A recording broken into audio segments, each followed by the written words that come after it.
ನಾವೀಗ ಹೇಳುವಂತಹ ಸುದ್ದಿ ಹೇಗಿದೆ ಅಂತಂದ್ರೆ, ಬೇಲಿ ಎದ್ದು ಹೊಲ ಮೇಯಿತು ಎಂಬಂತೆ ಈಗ ಹಾನಗಲ್ ನಗರದಲ್ಲಿ ಒಂದು ದೊಡ್ಡದಾಗಿರ್ತಕ್ಕಂಥ ಆರೋಪ ಪ್ರತ್ಯಾರೋಪಗಳು ಈಗಾಗಲೇ ಜಗಜ್ಜಾಹಿರಾಗಿ ಕಾನೂನನ್ನ ಮೆಟ್ಟಲನ್ನ ಹತ್ತಿರುವಂಥದ್ದು. ಕಾನೂನು ಈಗ ಹಾನಗಲ್ ಪೊಲೀಸ್ ಸ್ಟೇಷನ್ಗೆ ಒಂದು ಚಾಟಿ ಬೀಸುವ ಮೂಲಕ ದೂರನ್ನ ದಾಖಲು ಮಾಡಿ ತನಿಖೆ ಮಾಡಲೇಬೇಕು ಅನ್ನುವಂತಹ ಆದೇಶವನ್ನ ಮಾಡಿದೆ. ಅದು ಯಾರ ವಿರುದ್ಧ ಅನ್ನುವಂಥದ್ದಾದ್ರೆ, ನಮ್ಮ ಉತ್ತರ ಕರ್ನಾಟಕದಲ್ಲಿ ತುಂಬಾ ಹೆಸರನ್ನು ಮಾಡಿರುವಂತಹ ಮಠ ಕುಮಾರೇಶ್ವರ ಮಠ. ಈ ಒಂದು ಮಠದ ಪೀಠಾಧಿಪತಿಗಳು ಮತ್ತು ಹಾಗೂ ಹುಬ್ಬಳ್ಳಿಯಲ್ಲಿರ್ತಕ್ಕಂಥ 3000 ಮಠದ ಪೀಠಾಧಿಪತಿಗಳು, ಅಂದ್ರೆ ಎರಡೂ ಮಠಕ್ಕೂ ಒಂದೇ ಪೀಠಾಧಿಪತಿಗಳಾಗಿರ್ತಕ್ಕಂಥ ಕುಮಾರ ಸ್ವಾಮಿಗಳು ಹಾಗೂ ಅಲ್ಲಿ ಹುಬ್ಬಳ್ಳಿಯಲ್ಲಿರ್ತಕ್ಕಂಥ ಗುರು ಸಿದ್ದೇಶ್ವರ ಮಹಾಸ್ವಾಮಿಗಳು. ಸೊ ಇವರ ಮೇಲೆ ಈಗಾಗಲೇ ದೂರು ದಾಖಲಾಗಿರುವಂಥದ್ದು. ಯಾಕೆ ಏನು ಅನ್ನೋದ್ರ ಬಗ್ಗೆ ನಾನು ಇವಾಗ ಸವಿಸ್ತಾರವಾಗಿ ಮಾತನಾಡ್ತಾ ಹೋಗ್ತೀನಿ. ನನ್ನ ಕೈಯಲ್ಲಿಯೂ ಕೂಡ ಈಗಾಗಲೇ ಅಂದ್ರೆ ಕಾನೂನಾತ್ಮಕವಾಗಿ ಇರುವಂತಹ ಲಿಖಿತ ದಾಖಲೆಗಳನ್ನ ಇಟ್ಟುಕೊಂಡೇ ಈಗ ಗ್ಯಾರಂಟಿ ನ್ಯೂಸ್ ಈಗಾಗಲೇ ಇದನ್ನ ವರದಿ ಮಾಡ್ತಾ ಇರುವಂತದ್ದು.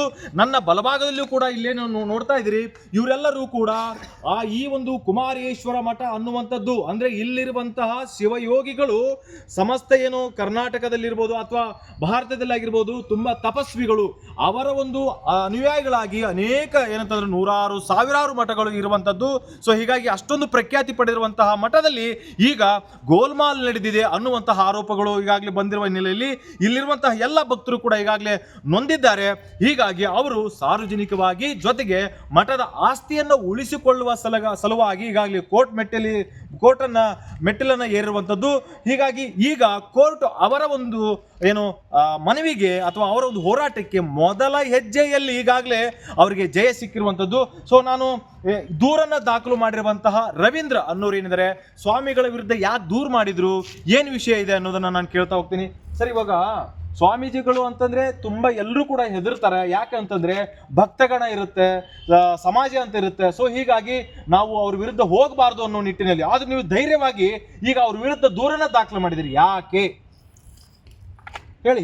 ಉತ್ತರ ಕರ್ನಾಟಕ ಭಾಗದಲ್ಲಿನೇ ಹೆಸರುವಾಸಿಯಾಗಿರ್ತಕ್ಕಂಥ ನಮ್ಮ ಮಣಿಪುರ ಕುಮಾರ ಮಹಾಸ್ವಾಮಿಗಳು, ಲಿಂಗೈಕ್ಯ ಮಣಿಪುರ ಕುಮಾರ ಮಹಾಸ್ವಾಮಿಗಳ ಮಠ ಅಂದ್ರೆ ಹೆಸರಾಂತ ಮಠವಾಗಿದ್ದು, ಇದಕ್ಕೆ ತಕ್ಕಂಗೆ ನಮ್ಮಲ್ಲಿ ಏನಾಗಿದ್ದಾವೆ ಅಂದರೆ ಆಸ್ತಿಗಳನ್ನು ಮಾರಿದ್ದು ಸಾಕಷ್ಟು ದಾಖಲೆಗಳು ಸಿಕ್ಕು ನಮ್ಮ ಸ್ವಾಮಿಗಳು ಇವು ಎಲ್ಲ. ಅದನ್ನು ಸುಮಾರು ಎಲ್ಲ ಜನರಿಗೂ ತಿಳಿಸಿದ್ವಿ. ಆದರೆ ಅದು ಸಭೆ ಮೇಲೆ ಸಭೆ ನಡೆದು ಆದರೂ ಅದಕ್ಕೇನು ಕ್ಯಾರೆ ಅನ್ನಲಿಲ್ಲ. ಆನಂತರ ಶಂಕರ್ ಬಿದ್ರಿ ಸಾಹೇಬರು ಬಂದಿದ್ರು, ಅವರು ಇದನ್ನು ಮಾಡಿದ್ರು, ಅವರು ಏನು ರೆಸ್ಪಾನ್ಸ್ ಆಗಲಿಲ್ಲ. ಈಗ ದೂರಿನಲ್ಲಿ ಏನೇನು ಉಲ್ಲೇಖ ಮಾಡಿದಿರಿ ಅಂದ್ರೆ ಎಷ್ಟು ದುಡ್ಡನ್ನ ಹೊಡೆದಿದ್ದಾರೆ ಅಂತ? ದೂರಿನಲ್ಲಿ ಈಗ ಸುಮಾರು ಅವರು 56 ಆಸ್ತಿ ಮಾರಿದ್ರೊಳಗೆ 1,60,30,30,000 ರೂಪಾಯಿಗಳ ಗೋಲ್ಮಾಲ್ ಆಗಿದೆ ಅಂತ ನಮ್ಮ ವಾದ ಇದೆ. ಅದನ್ನ ಲಿಖಿತವಾಗಿ ನಾವು ಕೋರ್ಟ್ಗೂ ಇದನ್ನು ದಾಖಲೆ ಸಮೇತವಾಗಿ ಕೊಟ್ಟಿದ್ದೇವೆ. ಆನಂತರ ಈಗ ಈ ನೊಂದ ಭಕ್ತರ ಪರವಾಗಿ ನಾವು ಮಾಡಾಕತ್ತೀವಿ, ಎಲ್ಲಾ ನೊಂದ ಭಕ್ತರು, ಮಠದ ನೊಂದ ಭಕ್ತರ ಪರವಾಗಿ. ಆಮೇಲೆ ಭಕ್ತರಲ್ಲೇನೋ ಒಂದು ಇದು ಇರ್ತಲ್ಲ, ಅದು ಕಾಮನ್ ಆಗಿರುತ್ತೆ. ಅದಕ್ಕೆ ನಾವು ನೊಂದ ಭಕ್ತರ ಪರವಾಗಿ ಅದನ್ನು ಕಂಪ್ಲೇಂಟ್ ಮಾಡಿದ್ದು ನಿಜ. ಆಮೇಲೆ ಎಲ್ಲ ದಾಖಲಾತಿಗಳ ಕೊಟ್ಟು ನಾವು ಮಾಡಿದ್ದೀವಿ. Thank you. ಸೊ ಹಾಗೆ ವೀಕ್ಷಕರೇ, ನೀವು ಇಲ್ಲೊಂದು ಗಮನಿಸಬೇಕಾಗಿರ್ತಕ್ಕಂಥ ವಿಷಯ ಏನಂತಂದ್ರೆ, ದೂರಿನಲ್ಲಿ ಇರುವಂತಹ ಅನೇಕ ಕಡೆ ಈಗಾಗಲೇ ಮಠದ ಆಸ್ತಿ ಏನಂತಂದ್ರೆ ಸಂಪೂರ್ಣವಾಗಿ ದುರುಪಯೋಗ ಮಾಡಿಕೊಂಡಿದ್ದಾರೆ ಅನ್ನುವಂಥದ್ದು. ಈ ಪೈಕಿ ಹಾನಗಲ್ ಇರ್ತಕ್ಕಂಥ ಏನು ಮಠ ಏನಿದೆ, ಮಠಕ್ಕೆ ಸಂಬಂಧಪಟ್ಟಂತ ಬೆಳಗಾಲ್ಪೇಟೆಯಲ್ಲಿ ಏನು ಒಂದು ಜಮೀನಿತ್ತು. ಸೊ ಆ ಜಮೀನಲ್ಲೂ ಕೂಡ ಗೋಲ್ಮಾಲ್ ಆಗಿದೆ ಅನ್ನುವಂಥದ್ದು ಈಗಾಗಲೇ ದೂರಿನಲ್ಲಿ ದಾಖಲಾಗಿರುವಂಥದ್ದು. ಇಲ್ಲಿ ಬೆಳಗಾಲ್ಪೇಟೆಯ ಗ್ರಾಮಸ್ಥರಿದ್ದಾರೆ, ಅಂದ್ರೆ ಆ ಮಠದ ಭಕ್ತರು ಕೂಡ ಇರುವಂಥದ್ದು. ಸೊ ನಾನು ಅವ್ರನ್ನ ಕೇಳ್ತಾ ಹೋಗ್ತೀನಿ, ನಿಮ್ಮ ಊರನ್ನು ಬಿಟ್ಟಿಲ್ಲ ಅನ್ನೋಂಗಾಯ್ತು ಹಂಗಂತಂದ್ರೆ ಏನು ಅಂತ ದುರುಪಯೋಗ ತೆಗೆದುಕೊಳ್ಳುವವರು. ಸೊ ಏನಾಗಿದೆ ಅಲ್ಲಿ ನಿಮ್ಮ ಊರಿನಲ್ಲಿ? ನಮ್ಮೂರಲ್ಲಿ ಮೊದಲೇ ಮಠದ ಆಸ್ತಿ ಅನ್ನೋದು ನಮಗೆ ಸ್ವಲ್ಪ ಮಾಹಿತಿ ಇರಲಿಲ್ಲ. ಅದು ಇದೇ ಸ್ವಾಮಿಗಳು ಬಂದು ಊರಾಗ ಡೊಂಗರ ಹೊಡಿಸಿ 1,000 ಜನರನ್ನು ಸೇರಿಸಿ ಅಲ್ಲಿ ಬಂದು ಇದು ನಮ್ಮ ಮಠದ ಆಸ್ತಿಪ್ಪ, ಉಳಿಸ್ರಿಪ್ಪ, ನಿಮ್ಗೆ ರಕ್ಷಣೆ ಮಾಡಕ್ ನಿಮ್ಗೆಲ್ಲ ಅನುಕೂಲತೆ ಮಾಡ್ಕೊಡ್ತೇವೆ ಅಂತೇಳಿ ನಮಗೆ ಬರೆದು ಕೊಟ್ರು. ಅವರು ಹೆಸರೇನು ಅವ್ರದ್ದು? ಸ್ವಾಮಿಗಳು ಕುಮಾರ ಸ್ವಾಮಿಗಳ್ರಿ. ಅವ್ರು ಇಲ್ಲೇ ಹಾನಗಲ್ಲಲ್ಲಿ ಕುಮಾರ ಸ್ವಾಮಿಗಳು ಅಂತಾರ. ಹುಬ್ಬಳ್ಳಿಯಾಗೆ ಗುರುಸಿದ್ದೇಶ್ವರ ಮಹಾಸ್ವಾಮಿಗಳು ಅಂತಾರ್ರಿ. ಇವರು ಎರಡೂ ಕಡೆನೂ ಈ ಟೈಪ್ ಆಟ ಆಡ್ತಾನೆ ಇದಾರೆ. ಇವರು ನಮ್ಮ ಊರಿಗೆ ಬಂದು ದೇವಸ್ಥಾನದಾಗೆ ನಮ್ಮ ಊರಾಗ ಇಡೀ ಊರು ಕರೆದು ಕೂಡಿಸಿ ಇದು ನಮ್ಮ ಆಸ್ತಿ ಉಳಿಸ್ರಿಪ್ಪ ಅಂತೇಳಿ ನಮಗೆ ಒಂದು ಕಮಿಟಿ ಮಾಡಿಕೊಟ್ರು. ಇವರು ಕಮಿಟಿ ಮಾಡಿಕೊಟ್ಟು ಇವ್ರನ್ನ 2 ಸಲ ನಾವು ಊರಿಗೆ ಕರ್ಕೊಂಡ್ಬಂದ್ವಿ. ನೋಡಿ ಸ್ವಾಮಿಗಳು ಇಲ್ಲಿ ಮಠ ಈ ಕೆಲಸ ಆಗೈತಿ ಅಂದ್ವಿ. ಇಲ್ಲ, ಅವನು ತೆಗಿರಿ, ಅವನು ಕೆಡವ್ರಿ, ಅವನು ಪೂರ ಆಸ್ತಿ ಉಳಿಸ್ರಿ ಅಂತ ನಮ್ಗೆ ಲಿಖಿತವಾಗಿ ಬರೆದು ಕೊಟ್ಟಿದ್ದೈತ್ರಿ ಸ್ವಾಮಿಗಳು ನಮ್ಗೆ. ಇದರಿಂದ ಉದ್ದೇಶ ಹಿಂಗಿದೆ. ಆದ್ರೆ ಇವ್ರು ಏನ್ ಮಾಡ್ಯಾರ, ಅಲ್ಲಿ ಒಬ್ಬ ಎಲ್ಲ ಬಡವ ಒಂದು 20 ಮಂದಿ ಬಡವ್ರನ್ನೆಲ್ಲಾರನು ಮನಿ ಕೆಡವ್ರಿ, ಒಬ್ಬ ಶ್ರೀಮಂತ ನೀಡ್ರಿ ಅಂತ ಇವರು ನಮಗೆ ಹೇಳಿಕೆ ಕೊಡ್ತಾರೆ. ಅದರ ಸಂಬಂಧ ನಮ್ಮ ಇಡೀ ಊರು ಅವ್ರ ವಿರೋಧ ಇದನ್ನ ಮಾಡಿ ಅವ್ರನ್ನ ಈ ಪೇಪರ್ಸ್ಗಳನ್ನು ಎಲ್ಲ ನಾವು ಸಮೇತ ಅಲ್ಲಿ ಹಾಜರು ಮಾಡಿದ್ದೇವೆ ಕೋರ್ಟಿಗೆ. ಎಷ್ಟು ಜಮೀನು ಇತ್ತಲ್ಲಿ ಟೋಟಲ್? 3 ಎಕರೆ 2 ಗುಂಟೆ ಐತ್ರಿ. ಈಗ ಯಾರಿಗೆ ಕೊಟ್ಟಿದ್ದಾರೆ ಅದನ್ನ? ಅಂದ್ರೆ ಯಾರಿಗೆ ಇದು ಮಾಡಿ ಕೊಟ್ಟಿದ್ದಾರೆ ಅದನ್ನ? ಯಾರು ಇಲ್ರಿ. ಮೊದ್ಲು ಒಬ್ರು ಹುಗ್ಗಿ ಶೆಟ್ರ್ ಅಂತೇಳಿ ಅಲ್ಲಿ ಬಾಡಿಗೆದಾರ ಇದ್ರು. ಅವ್ರ ಬಾಡಿಗೆದ 2008ಕ್ಕೆ ಹಾರಿ ಹೋಗಿದೆ ಅವರು. ಇಲ್ಲಿ ಮಠ ಅದು ಇದ್ದು ಇಷ್ಟು ದಿವಸ ನಾವು 5-6 ವರ್ಷದಿಂದ ಅವ್ರಿಗೆ ತೆಗಿತೀವಿ ಅಂದ್ರೆ ಇವ್ರು ಸ್ವಾಮಿಗಳು ಅವ್ರೊಳಗೆ ಹೊಕ್ಕೊಂಡು, ಸ್ವಾಮಿಗಳು ನೀವು ಒಬ್ರು ಹೋಗ್ಬೇಡ್ರಿ, ಉಳ್ಕಿದ್ರ ಹೊರಗೆ ಹಾಕ್ರಿ ಅಂತ ಸ್ವಾಮಿಗಳಿಗೆ ಅವ್ರಿಗೆ ಪ್ರಚೋದನೆ ಕೊಟ್ಟಾರ. ಈಗ ಇದು ಮುಂಗಡವಾಗಿ 4 ಲಕ್ಷ ಅಂತ ಇದೆಯಲ್ಲ, ಅದೇನದು ಮಾಹಿತಿ? ಅವರು ಇತ್ತಿತ್ತ ನಮ್ಮ ಸುಳ್ಳು ಮೊದ್ಲು ಏನು ಹೇಳಿಲ್ರಿ. ಮೊದ್ಲು ಹಿಂದೆಗೆ ಅವ್ರ ಮೈ ಮೇಲೆ ಬರತ್ಲೆ 4 ಲಕ್ಷ ಇಸ್ಕೊಂಡನಪ್ಪ ಅಂದ್ರು. 4 ಲಕ್ಷ ಇಸ್ಕೊಂಡಾಗ ಸ್ವಾಮಿಗಳಿಗೆ 4 ಲಕ್ಷನ ಅವ್ರು 10 ವರ್ಷ ಇನ್ನೂ ಹೆಚ್ಚಿಕೊಂಡಾರ. 5 ಲಕ್ಷ ಅವ್ರು ಕೊಡ್ರಿ ಅಂತೇಳಿ ಅವ್ರ ಕೈಯಾಗ ದುಡ್ಡು ಕೊಡಕ್ಕೆ ಹೋದ್ರು, ರೊಕ್ಕ ತೊಳಿಲ್ಲ. ಇಲ್ಲ ಹನಗಲ್ಲಿಗೆ ಬಂದು ಸರಿ ಮಾಡ್ತೇವೆ ಅಂದರು. ಹನಗಲ್ಲಿಗೆ 10 ಸಲ ಮೀಟಿಂಗ್ ಕರೆದ್ರು, ಅಲ್ಲಿ ಸರಿ ಮಾಡಲಿಲ್ಲ. ನೋಡಪ್ಪ, ನಿಮಗೊಂದು ಹುಬ್ಳಿಗೆ ಕರೆಸಿದ್ರು, ನಮ್ಮನ್ನ 8 ಮಂದಿನ ಕರೆಸಿ ನಿಮ್ಗೊಂದು ಕಿವಿ ಮಾತಾಡ್ತೀನಿ. ನಾನು ಹುಗ್ಗಿ ಶೆಟ್ರಿಗೆ ಖರೀದಿ ಮಾಡಿ ಕೊಡ್ಬೇಕಾದ್ರೆ ಎಂದೋ ಮಾಡಿಕೊಡ್ತಿದ್ದೆ. ಅವ್ರಿಗೆ ಕೊಡಬಾರ್ದು ಅನ್ನೋ ಉದ್ದೇಶದಿಂದ ಅವ್ರಿಗೆ ಇನ್ನೂ ಮಟ್ಟ ನಾ ಖರೀದಿ ಮಾಡಿ ಕೊಟ್ಟಿಲ್ಲ, ಖರೀದಿ ಮಾಡಿನೂ ಕೊಡೋದಲ್ಲ ಅಂತ ನಮಗೆ ಪೂರ್ವವಾಗಿ ಅವರು ಕುಮಾರಸ್ವಾಮಿಗಳು ಮಠದಾಗನೇ ಹೇಳ್ಯಾರ, ಗದಗಿ ಸಮಕ್ಷಮ ಹೇಳ್ಯಾರ ನಮ್ಗೆ ಅವರು. Okay, thank you. ಸೊ ಇದಿಷ್ಟು ಭಕ್ತರು ತುಂಬಾ ಆಕ್ರೋಶವನ್ನು ವ್ಯಕ್ತಪಡಿಸ್ತಾ ಇದ್ದಾರೆ, ನೋವನ್ನು ತೋಡ್ಕೋತಾ ಇದ್ದಾರೆ. ಲೀಗಲ್ ಆಗಿ ದೂರನ್ನ ದಾಖಲು ಮಾಡಿರುವಂತಹ ವಕೀಲರು ಕೂಡ ನಮ್ಮ ಜೊತೆಗಿದ್ದಾರೆ. ಇವ್ರನ್ನಂತೂ ಕೇಳಿದ್ರೆ ಖಂಡಿತವಾಗಿ ಅದರ ಹಕೀಕತೆ ಏನಿದೆ ಅನ್ನೋದು ಗೊತ್ತಾಗುತ್ತೆ. ಸರ್, ಇವಾಗ ದೂರ ದಾಖಲಾಗಿದೆ. ಸೊ ಮೊದಲು ನೀವು ಕೋರ್ಟ್ಗೆ ಹೋಗಿದ್ರಿ. ಕೋರ್ಟು ಏನು ನಿರ್ದೇಶನ ಮಾಡಿದೆ, ಏನು ಆರ್ಡರ್ ಮಾಡಿತು ಪೊಲೀಸ್ ಸ್ಟೇಷನ್ಗೆ? ನಮ್ಮ ದೂರನ್ನು ಆಧರಿಸಿ ಕೊಟ್ಟಂಥ ದಾಖಲೆಗಳನ್ನು ಪರಿಶೀಲನೆ ಮಾಡಿ ಮುಂದಿನ ತನಿಖೆ ಮಾಡಿ ಇವ್ರ ಮೇಲೆ ಏನು ದೂರು ಕೊಟ್ಟಿದ್ದೇವೆ ಅದರ ಮೇಲೆ ತನಿಖೆ ಮಾಡಿ ಫೈನಲ್ ರಿಪೋರ್ಟ್ ಸಬ್ಮಿಟ್ ಮಾಡಿರಿ ಅಂತೇಳಿ ಕೋರ್ಟ್ನವ್ರು ಹೇಳಿದ್ದಾರೆ. ಅದನ್ನು 2/4/2026 ನೀವು ಸಬ್ಮಿಟ್ ಮಾಡಿ ಅಂತ ಹೇಳಿದ್ದಾರೆ. ಅದರೊಳಗಾಗಿ ಪೊಲೀಸ್ನವರು ಸಬ್ಮಿಟ್ ಮಾಡ್ಬೋದು. ಸರ್, ಇವಾಗ ಏನೇನೆಲ್ಲ ಆರೋಪಗಳಿದಾವೆ ಅಂದ್ರೆ, ನೀವು ದೂರಿನಲ್ಲಿ ದಾಖಲು ಮಾಡ್ದಂಗೆ ಎಷ್ಟೆಷ್ಟು ಆಸ್ತಿಗಳಾಗಿದೆ, ಎಷ್ಟು ದುಡ್ಡು ಹೊಡೆದಿದ್ದಾರೆ, ಸೊ ಏನೇನೆಲ್ಲ ಇದೆ ಸರ್? ಇವರು 85ನೇ ಇಸ್ವಿ ನೇಮಕ ಸಂದರ್ಭದಲ್ಲಿ ನೇಮಕಾತಿ ಪತ್ರ ಅಂತ ಮಾಡಿದ್ದಾರೆ. ಸಂಪುಟ ಪತ್ರ ಅಂತ ಕರೀತಾರೆ ಕಾನೂನಲ್ಲಿ. ಆ ಸಂಪುಟ ಪತ್ರದಲ್ಲಿ ಮಠಕ್ಕೆ ಇವ್ರನ್ನ ಮಠಾಧಿಕಾರಿ ಅಂತ ನೇಮಕ ಮಾಡಿದ ಸಂದರ್ಭದಲ್ಲಿ ಆ ಮಠದ ಆಸ್ತಿಗಳಿಗೆ ಸಂಬಂಧಪಟ್ಟಂತೆ ಯಾವುದೇ ರೀತಿಯ ಮಾರಾಟಗಳನ್ನು ಮಾಡಬಾರ್ದು ಅಂತ ಒಂದು ಕಂಡೀಷನ್ ಹಾಕಿದ್ದಾರೆ. ಸೇರಿ ಹೌದು. ಮುಂದುವರೆದು ಒಂದು ವೇಳೆ ಮಠದ ಆಸ್ತಿಗಳನ್ನು ಮಾರಾಟ ಮಾಡುವ ಸಂದರ್ಭ ಬಂದಾಗ ಚಾರಿಟಿ ಕಮಿಷನರ್ ಅವರ ಪರ್ಮಿಷನ್ ತೆಗೆದುಕೊಂಡು ಮಾರಾಟ ಮಾಡಬೇಕು ಅಂತ ಇದೆ. ಆ ಮಧ್ಯೆ 1997ಕ್ಕಿಂತ ಮೊದಲು ಇವರು 2-3 ಆಸ್ತಿಗಳನ್ನು ಮಾರಾಟ ಮಾಡಿದ್ದಾರೆ. ಚಾರಿಟಿ ಕಮಿಷನರ್ ಪರ್ಮಿಷನ್ ತೊಗೊಂಡೇ ಮಾಡಿದ್ದಾರೆ. ಅದು ಲೀಗಲ್ ಆಗಿದೆ. ಅದರದ್ದು ಇವರು ಅಕೌಂಟಿಗೆಲ್ಲ ವ್ಯವಸ್ಥಿತವಾಗಿ ಬಂದಂಥ ಹಣನ ಕೊಟ್ಕೊಂಡು ಅದನ್ನು ಮಠದ ಅಭಿವೃದ್ಧಿಗೆ ಉಪಯೋಗಿಸ್ಕೊಂಡಿದ್ದಾರೆ. ಇನ್ನುಳಿದು 97ರ ನಂತರದಲ್ಲಿ ಇವರೇನು ಮಾರಾಟ ಮಾಡ್ಕೊತ ಬಂದಾರೆ ಇಲ್ಲಿವರೆಗೂ ಸುಮಾರು ಅದ್ರದ್ದು SR ವ್ಯಾಲ್ಯೂಗೆ ಎಲ್ಲ ಆಸ್ತಿಗಳು ಮಾರಾಟ ಮಾಡಿದ್ದಾರೆ. ಓಪನ್ ಮಾರ್ಕೆಟ್ನಲ್ಲಿ ಹೆಚ್ಚಿಗೆ ಇರ್ಬೋದೇನೋ. SR ವ್ಯಾಲ್ಯೂ ಪ್ರಕಾರ ಇವರು ಮಾರಾಟ ಮಾಡಿದ ಆಸ್ತಿಗಳ ಒಟ್ಟು ಕಿಮ್ಮತ್ತು 1,60,30,30,000 ಆಗ್ತಿದೆ. ಬಟ್ ಅದು ಎಲ್ಲಿ ಹೋಗಿದೆ ಅಂತ ದುಡ್ಡು ಗೊತ್ತಿಲ್ಲ. ಆ ದುಡ್ಡು ಇವರು ಮೋಡ್ ಆಫ್ ಕ್ಯಾಶ್ ಇಸ್ಕೊಂಡು ತಮ್ಮ ಯುಟಿಲೈಸ್ ಮಾಡ್ಕೊಂಡಿರ್ಬೋದು. ಯಾವ ಅಕೌಂಟಿಗೆ ಜಮಾ ಕೊಟ್ಟಿಲ್ಲ.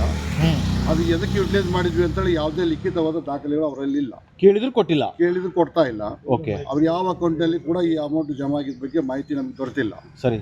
ಇದ್ರ ಜೊತೆಗೇನೆ ಇವರೇನೋ ಅದು ಮಾರಾಟ ಮಾಡಿದ್ದಾರೆ. ಆ ಬಂದಂಥ ಹಣನ ಇವ್ರು ಸ್ವಂತಕ್ಕೆ ಉಪಯೋಗಿಸ್ಕೊಂಡಾರು ಅಂಥೇಳಿ ಅವ್ರ ಮುಂದೆ ಹೋಗಿ ಕೇಳಿದಾಗ ಅವರು ಇಲ್ಲ, ನಾನು ಮಠ ಅಭಿವೃದ್ಧಿ ಮಾಡಿದ್ದೇನೆ ಅಂತಂತೇಳಿ. ಮಠ ಇವತ್ತು ಬಂದು ನೋಡಿದ್ರೆ ಗೊತ್ತಾಗ್ತದೆ ಏನು ಅಭಿವೃದ್ಧಿ ಆಗಿದೆ ಅಂತಂತೇಳಿ. ಅಂಥ ಸಂದರ್ಭದಲ್ಲಿ ನಾವು ಈ ರೀತಿ ಅವ್ರಿಗೇನು ನಾವು ಅಧಿಕಾರ ಕೊಟ್ಟಿದ್ವಿ, ಅವರು ಆಸ್ತಿಗಳಿಗೆ ಮಾಲೀಕರಾಗಿರಲ್ಲ, ಓನ್ಲಿ ಅವರು ಮ್ಯಾನೇಜರ್ ಆಗಿರ್ತಾರೆ, ಅಂದರೆ ವ್ಯವಸ್ಥಾಪಕರಾಗಿರ್ತಾರೆ. ವಾರಸುದಾರಿಕೆ ಮೂಲಕನೂ ಬಂದಿರಲ್ಲ ಅಥವಾ ಉತ್ತರಾಧಿಕಾರದ ಮೂಲಕನೂ ಅವ್ರು ಬಂದಿರೋದಿಲ್ಲ. ಆ ಕಾರಣದಿಂದ ಅಲ್ಲಿ ಬರೀ ಮ್ಯಾನೇಜರ್ ಆಗಿದ್ದರಿಂದ ಅವರು ಪರ್ಮಿಷನ್ ತಗೊಳ್ಳೋದು ಅವಶ್ಯಕತೆವಾಗಿರ್ತದೆ ಅಥಾರಿಟಿಯಿಂದ. ಅದು 97ರಲ್ಲಿ ಕಾನೂನು ಬಾಂಬೆ ಪಬ್ಲಿಕ್ ಟ್ರಸ್ಟ್ ಅಂತ ರಿಪೀಲ್ ಆದಮೇಲೆ ಡಿಸ್ಟ್ರಿಕ್ಟ್ ಕೋರ್ಟಿಂದ ಪರ್ಮಿಷನ್ ತಗೊಳ್ಳೋದು ಅವ್ರ ಕರ್ತವ್ಯ. ಅದನ್ನು ತೊಗೊಳ್ಳೋದನ್ನೇ ಮಾರಾಟ ಮಾಡಿ ಆ ಹಣ ಸ್ವಂತಕ್ಕೆ ಉಪಯೋಗಿಸ್ಕೊಂಡಿದ್ರಿಂದ ನಾವು ಇವರು ಈ ಅಪರಾಧಿಕ ನಂಬಿಕೆ ದ್ರೋಹ ಮತ್ತು ಹಣ ದುರುಪಯೋಗ ಪಡಿಸ್ಕೊಂಡಾರಂತ ಹೇಳಿ ಇವ್ರ ಮೇಲೆ ಹಾನಗಲ್ PSR ಅವರಿಗೆ ಕಂಪ್ಲೇಂಟ್ ಕೊಟ್ಟರು ನಮ್ಮ ರವಿ ಚಿಕ್ಕೇರಿ ಅವರು. ಅವರು ಅದನ್ನು ಎಂಟರ್ಟೈನ್ ಮಾಡಲಿಲ್ಲ ಅಂದ ತಕ್ಷಣ SP ಅವರಿಗೆ ಕಾನೂನು ಪ್ರಕಾರ ಕರೆಸ್ಪಾಂಡೆನ್ಸ್ ಮಾಡಿದರು ರಿಜಿಸ್ಟರ್ ಪೋಸ್ಟ್ ಮೂಲಕ. ಅವರು ಕೂಡ ಅದನ್ನು ಎಂಟರ್ಟೈನ್ ಮಾಡಲಿಲ್ಲ ಅಂದಮೇಲೆ ನಾವು ಕೋರ್ಟಿಗೆ ಬಂದು ಫಿರ್ಯಾದಿ ಮಾಡಿದ ಮೇಲೆ ಕೋರ್ಟ್ನವರು ಸಂಪೂರ್ಣವಾಗಿ ಸಲ್ಲಿಸಿದಂಥ ದಾಖಲೆಗಳನ್ನು ನೋಡಿ ಮೇಲ್ನೋಟಕ್ಕೇ ಆರೋಪಿ ಅಪರಾಧ ಮಾಡಿದ್ದು ಕಂಡು ಬರ್ತಿದ್ದೆ. ಇವನು ಅಪರಾಧ ಮಾಡಿದ್ದಾನೆ, ನಂಬಿಕೆ ದ್ರೋಹ ಮತ್ತು ಹಣ ದುರುಪಯೋಗ ಪಡಿಸ್ಕೊಂಡ ಅಂತ ಕಂಡು ಬಂದಿದ್ದರಿಂದ ಇವನ ಮೇಲೆ ತನಿಖೆ ಆಗಬೇಕು ಅಂತ ಹೇಳಿ ಮುಂದಿನ ತನಿಖೆಗೆ ಪೊಲೀಸ್ ಸ್ಟೇಷನಿಗೆ ಆ ಪ್ರಕರಣವನ್ನು ಈಗ ಕಳಿಸ್ಕೊಟ್ಟಿದ್ದಾರೆ. ಏನು ನ್ಯಾಯಾಲಯ ಕಳಿಸ್ಕೊಟ್ಟಿದೆ ಅದ್ರ ಮೇಲೆ FIR ರಿಜಿಸ್ಟರ್ ಆಗಿ ಈಗ ಮುಂದಿನ ತನಿಖೆ ನಡೆದಿದೆ. Thank you sir. ಸೊ ಇದಿಷ್ಟು ವಕೀಲರ ಮಾತಾಗಿದೆ. ಹಾಗೆ ಭಕ್ತರು ಕೂಡ ಏನಂತಂದ್ರೆ ಈ ಒಂದು ಹೋರಾಟದಲ್ಲಿ ತುಂಬಾ ಫೈಟ್ ಮಾಡಿದ್ದಾರೆ. ಇದರ ಉದ್ದೇಶ ಯಾವುದಕ್ಕಿದೆ ಅನ್ನೋದನ್ನ ನಾನು ಕೇಳ್ತಾ ಹೋಗ್ತೀನಿ. ನೀವು ತುಂಬಾ ಈಗಾಗಲೇ ಅನೇಕ ವರ್ಷಗಳಿಂದ ನಾನು ಕೂಡ ನೋಡಿದ್ದೇನೆ. ಸೊ ಹೀಗಾಗಿ ಈಗ ನೀವು ಮೊದಲ ಹೆಜ್ಜೆಯಲ್ಲಿ ಗೆಲುವನ್ನು ಸಾಧಿಸಿದ್ದೀರಿ ಅನ್ನುವ ಮೇಲ್ನೋಟಕ್ಕೆ ಕಂಡು ಬರ್ತಾ ಇದೆ. ಇವತ್ತು ಸೊ ಏನ್ ಹೇಳ್ತೀರಿ, ಯಾವ ಉದ್ದೇಶಕ್ಕಾಗಿ ನಿಮ್ಮ ಹೋರಾಟ? ಅಲ್ಲ, ಉದ್ದೇಶ ಅಂತಲ್ಲ, ಮಠ ಇದ್ದರೆ ನಾವಿರ್ತೀವಿ, ಮಠ ಇಲ್ಲದೆ ಹೋದರೆ ವ್ಯವಸ್ಥೆಯನ್ನು ಇರಲ್ಲ, ಸಮಾಜ ಇರಲ್ಲ. ಅದಕ್ಕೋಸ್ಕರವಾಗಿ ಆ ಮಠವನ್ನು ಉಳಿಸ್ಬೇಕು, ಮಠದ ಆಸ್ತಿಯನ್ನು ಉಳಿಸ್ಬೇಕು.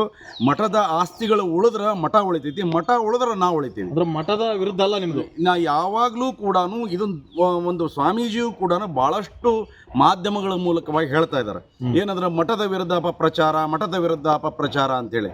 ಈಗ ತಪ್ಪು ಮಾಡಿದವರು ಸ್ವಾಮಿಗಳು, ಮಠದ ಆಸ್ತಿ ಒತ್ತಿ ಇಟ್ಟವ್ರು ಸ್ವಾಮಿಗಳು, ಮಠದ ಆಸ್ತಿ ಮಾರ್ಕೊಂಡವ್ರು ಸ್ವಾಮಿಗಳು, ಪ್ರಶ್ನೆ ಮಾಡ್ತಾ ಇರೋರು ನಾವು ಭಕ್ತರು, ಕೇಸ್ ಹಾಕಿದವ್ರು ಭಕ್ತರು. ಇದ್ರೊಳಗೆ ಮಠದ ವಿರುದ್ಧ ಅಪಪ್ರಚಾರ ಎಲ್ಲಿ ಬರ್ತೈತಿ ಅಂತೇಳಿ ಅವ್ರು ತಿಳಿಸ್ಬೇಕು. ಒಂದು. ಇನ್ನು ಎರಡನೇ ವಿಷಯ ಅಂದ್ರೆ ದ್ವೇಷ, ಅಪಪ್ರಚಾರ ಅಂತ ಹೇಳಿ ಹೇಳ್ಕೊತ ಹೋಗ್ತಾರೆ. ಯಾರ ಮ್ಯಾಗ ಯಾರು ದ್ವೇಷ ಮಾಡ್ತಾರ, ಜೊತೆಗೆ ಅಲ್ಲಿ ಹಾನಗಲ್ ಮತ್ತು ಹುಬ್ಬಳ್ಳಿ ಸಬ್ ರಿಜಿಸ್ಟ್ರ್ ಆಫೀಸ್ನಾಗಿರೋಂಥ ದಾಖಲೆಗಳು ಇವರ ಸಹಿ ಮಾಡಿ ಮಾರಿದಂಥ ದಾಖಲೆಗಳು ಅವ್ಯಾಕೆ ದ್ವೇಷ ಮಾಡಾಕತ್ತಾವ ಇವ್ರಿಗೆ? ದ್ವೇಷ ಅವು ಯಾವ್ಯಾಕೆ ಮಾಡ್ತಾವಂತ ಇವ್ರಿಗೆ. ಅದಕ್ಕೆ ದಯಮಾಡಿ ಮಾತಾಡೋ ಹೊತ್ನ್ಯಾಗ ಬಹಳ ಜವಾಬ್ದಾರಿಯಿಂದ ಮಾತಾಡಬೇಕು. ಕೆಣಕುವಂತಹ ನಿಮ್ಮ ಮೇಲೆ ಆರೋಪ, ಅನಾವಶ್ಯಕವಾಗಿ ತಾವು ಮಾಡಿದ ತಪ್ಪನ್ನ ದಿಕ್ಕನ್ನ ಚೇಂಜ್ ಮಾಡ್ಕೊಳ್ಳಿಕ್ಕೆ, ಭಕ್ತರೊಳಗೆ ಜಾತಿ ಪರವಾಗಿ ಹೊಡ್ಯಾಕ, ಪಕ್ಷದ ವ್ಯವಹಾರವಾಗಿ ಹೊಡ್ಯಾಕ, ಆಮೇಲೆ ಈ ಸೈದ್ಧಾಂತಿಕವಾಗಿ ಹೊಡ್ಯಾಕ, ಹೋರಾಟಗಾರನ ಹೊಡ್ಯಾಕ, ಇದೆಲ್ಲ ಮಾಡುವ ಪ್ರಯತ್ನದ ಫಲವಾಗಿ ಈಗೇನು ಮೈ ಮ್ಯಾಗ ಹಾಕೊಂಡಂಥ ಕೇಸರಿ ಬಟ್ಟೆ, ತಲೆ ಮ್ಯಾಗ ಹಾಕೊಂಡಂಥ ಪೇಟ, ಇವೆರಡನ್ನ ದುರುಪಯೋಗ ಪಡಿಸ್ಕೊಳ್ತಾ ಇದ್ದಾರೆ ಅಂತ ಹೇಳ್ತೀನಿ. ನೆಕ್ಸ್ಟ್ ಸರ್, ನಿಮ್ಮ ಹೋರಾಟ ಹೇಗಿರುತ್ತೆ ಅಂದ್ರೆ ನೆಕ್ಸ್ಟ್ ಈಗ ಫರ್ದರ್ ಸ್ಟೆಪ್ ಅಂದ್ರೆ ಎಲ್ಲಾ ಭಕ್ತರನ್ನ ಸೇರಿಸೋದು, ಸಭೆ ಮಾಡೋದು, ಅಥವಾ ಇದಕ್ಕೆ ಸಂಬಂಧಪಟ್ಟಂಗೆ ಏನಾದ್ರು ಸ್ವಾಮೀಜಿಗಳು ಕರೆದಿದಾರ, ಅಥವಾ ಅವ್ರಿಗೆ ಬೇಕಾಗಿರ್ತಕ್ಕಂಥವ್ರು ಮತ್ತೆ ಏನಾದ್ರು ನಿಮ್ಗೆ ಇಲ್ಲ ಇದನ್ನ ಮಾತುಕತೆಯಲ್ಲಿ ಬಗೆಹರಿಸಿ ನಾವು ಲೆಕ್ಕವನ್ನು ಕೊಡ್ತೀವಿ ಮತ್ತೆ ಏನಾದ್ರು ಹಿಂದೆ ಬಂದಿದ್ರ, ಅಥವಾ ನೀವು ಸಭೆ ಸಮಾರಂಭ ಏನಾದ್ರು ಆಗಿದಾವ ಆಗಿಲ್ವಾ? ಇದಕ್ಕಿಂತ ಮುಂಚಿತವಾಗಿ ಈ ಮಠದ ವ್ಯವಹಾರವನ್ನ ಎಂದೂ ಕೂಡ ಮಾಧ್ಯಮದ ಮೂಲಕ ಸಾರ್ವಜನಿಕಗೊಳಿಸಬಾರದು ಅನ್ನೋ ಒಂದೇ ಒಂದು ಸಣ್ಣ ವಿಷಯಕ್ಕೋಸ್ಕರವಾಗಿ ಸುಮಾರು 100-150 ಸ್ವಾಮೀಜಿಗಳ ಹತ್ರ ಹೋಗಿ ಬಂದಿದ್ದೇವೆ ಭಕ್ತರೆಲ್ಲರೂ. ಏನಂದ್ರು ಈ ವಿಷಯವಾಗಿ ಎಲ್ಲರೂ ಹೌದು ಮಾಡಿದ ತಪ್ಪು, ಇದಕ್ಕೆ ನಾವೆಲ್ಲ ನಿಮ್ ಜೊತೆ ಇರ್ತೀವಿ ಅಂತಾರ. ಯಾವ ಮಠಾಧೀಶರು ಮಾತಾಡ್ತಾ ಇಲ್ಲ ಈ ವಿಷಯವಾಗಿ. ಯಾಕೆ ಸರ್, ಯಾಕೆ? ಅಂಜಿಕೆ ಇರ್ಬೋದು, ನನ್ನ ಮಠದ ಸುದ್ದಿಗೆ ಇವ್ರು ಬಂದು ಇಡಬಾರ್ದು ಅಂತ ಅವ್ರಿಗೂ ಅಂಜಿಕೆ ಇರ್ಬೋದು. ಆದ್ರೆ ನಾವು ಹೋದಾಗ ಮಾತ್ರ ಎಲ್ಲಾ ಸ್ವಾಮೀಜಿಗಳು ಹೇಳ್ಯಾರ ಇದು ಮಾಡಿದ ತಪ್ಪು ಅಂತ ಹೇಳಿ. ಒಂದು. ಇನ್ನು ಎರಡನೇ ವಿಷಯ, ಸಾಕಷ್ಟು ಬಾರಿ ಸಮಾಜದ ಮೀಟಿಂಗ್ ಅನ್ನ ಎಲ್ಲರೂ ನಾವು ಕರೆದು ಕೇಳಿದಾಗ ಸಮಾಜ ಸೇರಿ ಎಲ್ಲ ಭಕ್ತರು ಸೇರಿಕೊಂಡು ಪಂಚ್ ಕಮಿಟಿ ಮಾಡಿ ಸಾಕಷ್ಟು ಸಾರಿ ಹೋಗಿ ಏನು ಸ್ವಾಮೀಜಿಗಳನ್ನ ಈ ವಿಷಯವಾಗಿ ಸ್ಪಷ್ಟೀಕರಣ ಕೊಡ್ರಿ, ಸಮಾಜ ಜೊತೆಗೆ ಚರ್ಚೆ ಮಾಡೋಣ, ನಿಮಗೆ ಸಮಾಜ ಎದುರುಗಡೆ ಬರೋಕ್ಕಾಗಲಿಲ್ಲ ಅಂದ್ರೆ ಪಂಚ್ ಕಮಿಟಿ ಮಾಡೇವಿ, 5 ಮಂದಿ ಮುಂದೆ ಮಾತಾಡ್ರಿ ಅಂತ ಹೇಳಿ ಸಾಕಷ್ಟು ಬಾರಿ ಭೇಟಿಯಾಗಿ ಹೇಳಿ ಕೇಳಿ ಸಭೆಗಳನ್ನು ಮಾಡಿ ಇದು ಎಲ್ಲವೂ ಆದ ನಂತರ ಅವ್ರಿಗೆ ಅದು ಆಶೆ ಅದ, ಇದು ನ್ಯಾಯಾಲಯಕ್ಕೆ ಹೋಗ್ಬೇಕಂತ ಆಶೆ ಅದ ಅವ್ರಿಗೆ ಅಂತ ಅನಿಸ್ತದೆ. ಇಲ್ಲ ಅಂದ್ರೆ ಇಷ್ಟೊತ್ತಿಗೆ ಸರಿ ಮಾಡ್ಕೊಂಡ್ಬಿಡ್ತಿದ್ರು. ಅದು ಒಟ್ಟ ಸಮಯ ಹಾಕಿ ಮುದ್ದತ್ ಹಾಕಿ ಅನಿವಾರ್ಯವಾಗಿ ನಾವು ನ್ಯಾಯಾಲಯಕ್ಕೆ ಹೋಗುವಂತ ಸಂದರ್ಭವನ್ನು ನಿರ್ಮಾಣ ಮಾಡಿಟ್ಟಾರೆ. ಇವತ್ತು ಆ ಹಣ ಎಲ್ಲಿ, ಇವರು ವಕೀಲರು ಹೇಳಿದ್ರು ಈಗ 1,60,00,000 ರೂಪಾಯಿದ್ದು ಅಂತ ಹೇಳಿದಾರೆ ಕಾನೂನಾತ್ಮಕವಾಗಿ. SR ರೇಟ್ ವ್ಯಾಲ್ಯೂ ಪ್ರಕಾರ 100 ಕೋಟಿ ಬಾಳ್ತದೆ ಇವತ್ತು ನಮ್ಮ ಆಸ್ತಿ. ಹುಬ್ಬಳ್ಳಿ ಒಳಗಿನ ನಮ್ಮ ಹಾನಗಲ್ ಮಠದ ಆಸ್ತಿ, ಜೊತೆಗೆ ನಮ್ಮ ಹಾನಗಲ್ದಾಗಿನ ತಹಶೀಲ್ದಾರ್ ಆಫೀಸ್ನ ಎದುರುಗಡೆ ಇದ್ದಂಥ ಆಸ್ತಿ, ಜೊತೆಗೆ ಬೆಳಗಾಲಪೇಟೆ ಒಳಗಿನ ಆಸ್ತಿ, ಸಂಪೂರ್ಣವಾಗಿ ಇಂಥ ಆಸ್ತಿಗಳು 100 ಆಸ್ತಿ ಅದಾವು. ಕಳೆದ 15 ವರ್ಷದಿಂದ ಇದನ್ನ ಪ್ರಶ್ನೆ ಮಾಡ್ತಾ ಇದ್ದೀನಿ ನಾನು. ಏನದ ನಮ್ಮ ಮಠದ ಆಸ್ತಿ ಎಲ್ಲೆಲ್ಲಿ ಅದಾವು, ಎಷ್ಟೆಷ್ಟು ಅದಾವು? ನೀವು ಅಷ್ಟೇ ಬರೀ ಇದು ಮಾಡಿದ್ರೆ ಅವ್ರಿಗೆ ಯಾಕೆ ಧ್ವನಿ ಎತ್ತಾ ಇಲ್ಲ? ಇರಬಹುದು, ಅಂಜಿಕೆ ಇರ್ಬೋದು. ಒಂದಿರ್ತದೆ ಯಾವಾಗ್ಲೂ. ಒಂದು ಅರ್ಥ ಮಾಡ್ಕೊಡ್ರಿ, ಎಲ್ಲರಿಗೂ ಸ್ವಾಮೀಜಿ ಗುರು ನಿಂದನೆ ಮಹಾಪಾಪ ಇದನ್ನ ಇವರು ತಲೆಯಾಗ ತುಂಬಿಟ್ಟಾರ. ಈ ತಲೆಯಾಗ ತುಂಬಿದ ಆತಂಕ ಅಂಜಿಕೆ ಇರ್ತದಲ್ಲ ಭಕ್ತರಿಗೆ, ಅದನ್ನ ಮಾತಾಡಕ್ಕೆ ಹಚ್ಚಲ್ಲ. ಆದ್ರೆ ಎಲ್ಲ ಭಕ್ತರಿಗೂ ನಾವು ಮಾಡ್ತಾ ಇರೋದು ಸರಿ ಅಂತ ಎಲ್ಲರೂ ಒಪ್ಕೊಳ್ತಾರೆ. ಗಟ್ಟಿಯಾಗಿ ಬಂದಿಲ್ಲ, ಅಂಜತತಿ ಇವತ್ತಿಗೂ ನಮ್ಮ ಸಮಾಜ. Thank you.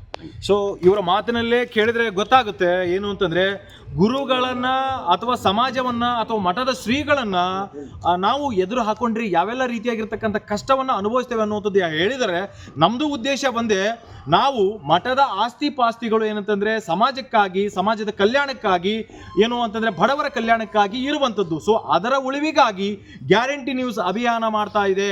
ಇಲ್ಲಿ ಮಠದ ಮಠದ ವಿರುದ್ಧ ಅಲ್ಲ, ನಾವು ಏನಂತಂದ್ರೆ ತಪ್ಪು ಮಾಡಿರ್ತಕ್ಕಂಥವ್ರ ವಿರುದ್ಧವಾಗಿ ಕೆಲಸವನ್ನ ಗ್ಯಾರಂಟಿ ನ್ಯೂಸ್ ಮಾಡ್ತಾ ಇದೆ. ನಮ್ಮ ಕಳಿಕಳಿಯು ಒಂದೇ, ಇದರಲ್ಲಿ ಯಾರು ತಪ್ಪಿತಸ್ಥಿದ್ದಾರೆ ಅವರಿಗೆ ಶಿಕ್ಷೆ ಆಗಬೇಕು, ಮಠದ ಆಸ್ತಿ ಮತ್ತೆ ವಾಪಸ್ಸು ಮಠಕ್ಕೆ ಸಲ್ಲಬೇಕು ಅನ್ನುವಂಥದ್ದು ನಮ್ಮ ನ್ಯೂಸ್ ಏನು ಗ್ಯಾರಂಟಿ ನ್ಯೂಸ್ ವಾಹಿನಿಯ ಕಳಕಳಿ ಆಗಿರುವಂಥದ್ದು. ಹಾವೇರಿಯಿಂದ Ramesh BH, guarantee news. Guarantee news, ಸುದ್ದಿ ಖಚಿತ, ನ್ಯಾಯ ನಿಶ್ಚಿತ.